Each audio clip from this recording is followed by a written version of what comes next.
Well, the least developed countries is a subgroup within the G77 in China broader developing countries group. It consists of 48 countries, which by the name, as the name implies, are the poorest countries in the world.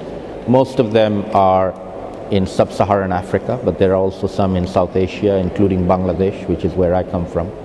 And these countries represent roughly 1 billion people who are going to be the primary victims of climate change.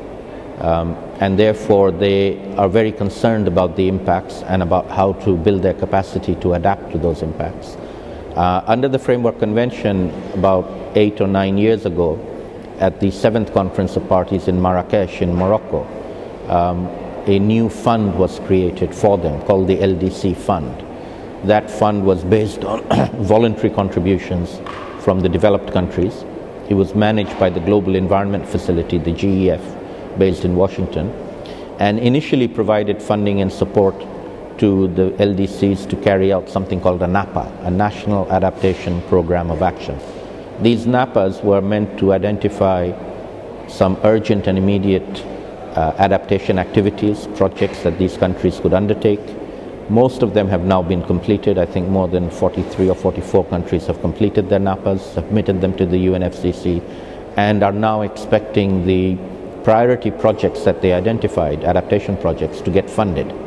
The problem, though, is that in order to fund all 48 countries, we're going to need in the order of $2 billion to support all the activities that they've identified.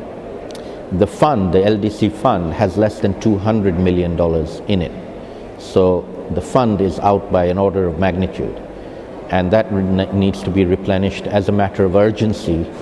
That has nothing to do with the post-2012 Copenhagen Agreement. This is an 8-year-old agreement that was promised and not fulfilled. So the significance to the international regime going forward is that if rich countries make promises and don't fulfill them, and we have a track record of that, then any promises they make about post-2012 in Copenhagen are not going to be worth the paper they're written on. So it doesn't build trust. What it does is it builds mistrust between the developing countries and the developed countries. And that's very bad for an agreement, because you can't do an agreement unless you trust each other.